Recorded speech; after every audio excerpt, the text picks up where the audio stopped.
경제하는 사람들의 마음을 읽어보는 코너 호모 이코노미쿠스입니다. 3월은 봄 이사철을 앞두고 전세 계약이 활발하게 이루어지는 시기죠. 주택 세입자들로서는 내가 들어갈 집이 깡통 전세는 아닌지, 또 이 전세금 못 돌려받는 건 아닐지 이런저런 걱정이 많을 겁니다. 알토란 같은 전세금 잘 지키려면 오늘 이분 설명에 좀 귀를 기울여 보시죠. 김현우 행복자산관리연구소장 나오셨습니다. 네, 소장님 안녕하세요. 네, 안녕하세요. 자, 우리나라에서 전세 세입자들이 이 보증금 안 떼이는 그런 걱정 안 하려면 발 쭉 뻗고 잘 수 있는 방법, 오늘 어떤 거 소개해 주시나요?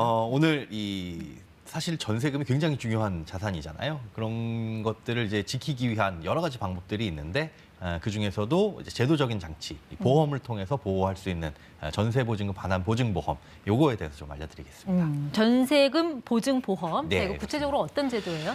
이게 사실은 집주인이 피치 못할 사정으로 돈을 못 돌려주거나, 뭐 집이 뭐 경매에 넘어간다거나, 아니면 요즘에 많이 일어나고 있는 전세 사기 이런 것들을 당했을 때 이 세입자가 전세보증금을 못 돌려받을 경우에 이거를 보험을 통해서 대신 돌려받을 수 있는 제도, 이 보험이 바로 전세보증금 반환 보증보험입니다. 그러니까 집주인이 보증금 못 돌려준다고 했을 때 이 보증기관이 우리가 대신 물어줄게요 하는 그런 맞습니다. 보험이라는 거죠? 네, 맞습니다. 자, 그런데 보통 은행에 또 이 전세금 대출 받으려면 무슨 뭐 보증료 내라, 보증서 갖고 와라 하는데 이런 거하고는 또 다른 건가요? 이름이 비슷하기 때문에 사실은 많은 분들이 헷갈려 하시는데 이게 전혀 다른 제도입니다. 그러니까 이 상환 보증하고 오늘 말씀드릴 건 반환 보증인데 그게 도대체 무슨 차이가 있느냐, 여기 화면을 보시면서 설명을 해드리면 조금 더 이해가 쉬울 것 같아요. 세입자가 집주인으로부터 이렇게 전세 보증금을 못 돌려받았을 경우, 계약이 끝났는데도, 그러면 세입자가 만약에 보증금을 은행에서 빌린 돈이라면 상환을 할 수가 없겠죠. 그렇겠죠. 은행은 그러면 그에 대한 위험을 그대로 지게 되는 걸 거고요. 이 경우에는 보증기관에서 세입자를 대신해서 대출금을 대신 갚아줍니다. 이거에 대비한 보증보험이 이 상환보증을 끊는 거고요. 그래서 우리가 은행에다 대출을 받으러 가게 되면 은행에서는 무조건 보증기관에서 보증서를 떼와라, 요걸 요구하는데 이게 바로 전세대출금 상환보증인 거고요. 저기 가입하라고 요구를 한다는 거죠, 은행에서? 예, 이거를 안 떼오면 사실은 이 전세금 대출을 받을 수가 없습니다. 요건 이제 무조건 받아야 되고, 그리고 아마 대출금을 받아보신 분들은 매년 보증기관으로부터 보증료 내세요라는 우편물을 받아보셨을 수 있을 거예요. 아니면 자동이체가 되거나, 요건 이제 거의 의무라고 보시면 되고, 오늘 설명드린 이 반환 보증은 뭐냐면 세입자가 어쨌든 집주인으로부터 이 보증금은 받아야 되잖아요. 그럴 경우에 보증기관에서 대신 집주인을 대신해서 보증금을 돌려주는 거. 요거는 이제 선택에 의해서 세입자가 돈을 내고 보험료를 내고 가입하는 게 전세대출금 반환 보증이다, 이렇게 보시면 됩니다. 그러니까 정리하면은 전세대출금 상환 보증은 은행을 위한 거고, 그렇습니다. 전세대출금 반환 보증은 세입자를 위한 거고. 세입자를 위한 거고. 그렇게 정리하시면 그럼 보험료는 누가 내는 겁니까? 세입자가 내나요? 집주인은? 세입자가 지금은 현재는 다 냅니다. 그러니까 전세보증금 대출금 상환 보증 같은 경우에도 보증료는 세입자가 대출을 받는 사람이 내야 되고, 그다음에 세입자가 필요에 의해서 가입하는 전세대출금 반환 보증도 세입자가 내기는 해야 하는데, 다만 집주인이 주택임대사업자로 등록을 한 경우가 있어요. 임대사업자인 경우에는 집주인이 의무로 가입을 해주게끔 되어 있습니다. 이 경우에는 보험료의 75%는 집주인, 그리고 25%는 이 세입자가 부담하도록 되어 있습니다. 자, 이런 보증 상품은 일반 보험회사에서는 팔지 않는 상품이고, 어떤 기관들이 취급합니까? 우리나라의 이제 공적 기능인 이 주택도시보증공사라는 곳하고, 그다음에 이 한국주택금융공사, 요 두 개가 이제 공공기관으로서 이 보험을 취급을 하고 있고요. 그리고 화면 가운데에 보이는 이 SGI 서울보증은 이제 민간기관인데, 요 세 개 기관에서 전세대출금 반환 보증보험 상품을 취급을 하고 있습니다. 그럼 세 개 중에서 어떤 게 가입하는 게 저한테 유리한 거예요? 우리가 일반적으로 보험을 가입할 때는 뭐 자동차 보험 같은 경우에는 보험료가 싼 것이 좋은 거잖아요. 그리고 뭐 좀 추가적으로 친절하면 좋은 것들이고, 그런데 이 전세대출금 이 반환보증 같은 경우에는 여러 가지를 좀 따져보셔야 됩니다. 내가 살고 있는 주택이 뭐 아파트인지 아니면 다른 주택인지 이런 주택의 종류도 따져보셔야 되고요. 그리고 우리 집의 보증금이 다를 수도 있죠. 다른 집들하고는. 그 보증금은 얼마나 되는지, 그리고 그 보증금 중에 얼마를 가입할지, 이거에 따라서도 달라질 수가 있고요. 또 보증료, 이게 보험료입니다.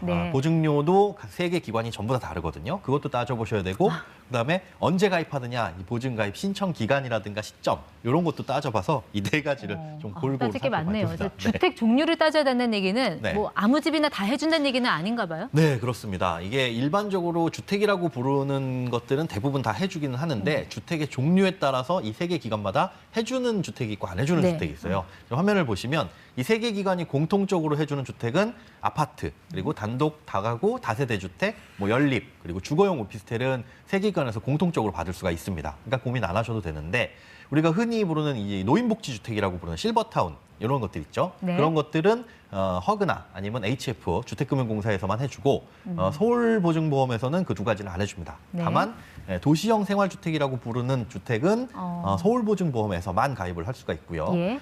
맨 오른쪽에 있는 이제 HF 주택금융공사 같은 경우에는 모두 다 받을 수 있다 이렇게 보시면 됩니다. 선택 폭으로만 보면 HF가 제일 좋네요. 네, 그렇습니다. 자, 가입하는 건 그렇다 치고 중요한 거는 이제 내 보증금을 100% 다 돌려받을 수 있느냐 네. 이걸 텐데 세 기관마다 그것도 다 다릅니까? 가입을 할 수 있다면 한 금액의 한도 내에서는 다 해주는데 이게 가입을 할 수 있는 한도 자체가 다릅니다. 이것도 이제 허그 같은 경우에서는 수도권에 보증금 7억 원 이하, 그러니까 내가 들어가는 집의 전세 보증금이 7억 원 이하여야 되고 네. 그 외 지역은 이제 5억 원 이하까지만 가입이 가능해요. 그래서 우리 집이 뭐 고가 주택이다 아니면 집주인이 전세 보증금을 크게 올려달라 해서 7억 원이 넘어갔다라고 한다면 허그에서는 가입이 안 되는 거겠죠. 이런 경우에는 이제 서울 보증보험에서 아파트 같은 경우에는 한도 없이 가입 가능하고 HUG나 HF는 똑같은 한도 내에서 가입이 가능하다. 그래서 이걸 보시고 이제 선택을 하시면 그 안에서는 다 받을 수 있습니다. 이런 보험 가입돼 있으면 그래도 든든한 부분이 있을 것 같긴 한데 보험료는 뭐 얼마를 내야 됩니까? 이 세 개 기관이 또 조금씩 차이가 있거든요. 어떤 주택 어떻게 가입하느냐에 따라서 결정을 해보시고 그다음에 세 개 기관에 따라서 이 보험료는 이렇게 차이가 있습니다.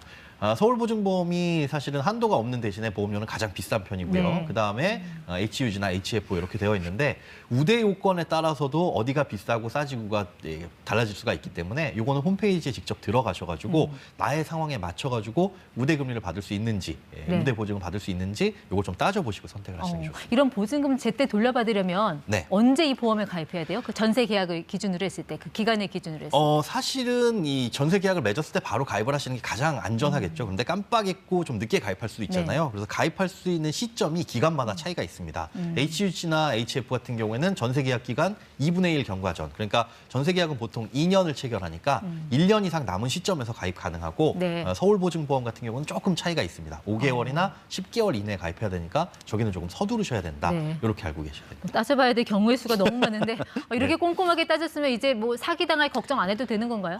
사실은 이걸 가입하냐 안 하냐에 따라서 사기를 당하냐 안 당하냐는 차이가 없을 거예요. 진짜 사기를 치려고 하는 나쁜 사람들 같은 경우에는 이거에 상관없이 사기를 칠 텐데 문제는 요즘에 횡행하고 있는 게 오히려 전세 사기를 유도하려는 사람들이 이런 보증보험 가입하면 된다라고 얘기하고 안심시켜놓고 사기를 치는 경우가 많이 있습니다. 그런 경우에도 어쨌든 보증금을 돌려받을 수 있긴 하지만 조금 복잡할 수 있으니까 좀 참고는 하셔야 됩니다. 그래도 보험 들었으니까 뭐 사기당해도 책임은 져준다는 얘기인 거죠? 예, 책임은 져주는데 그 절차가 굉장히 까다로울 수 있어요. 왜냐하면 보증금을 그냥 이 보험금 청구하듯이 보증금 주세요 전화해가지고 달라 그러는 게 아니라 절차가 있는데 일단 그 집주인한테 연락을 해야 되고 네. 보험금을 달라고 보증금을 달라고 한 이력 같은 걸 남겨서 이걸 또 제출을 해야 되는데 집주인과 연락이 안 닿는 경우가 있습니다. 사기꾼들 같은 경우에는 사기범들 같은 경우는 연락이 안 돼서 네. 이런 절차를 이행하는데 굉장히 시간이 오래 걸릴 수 있기 때문에 그런 부분들은 조금 조심을 하는 게 좋고 그래서 들어가시기 전에 전세 사기를 당하지 않을 만한 집을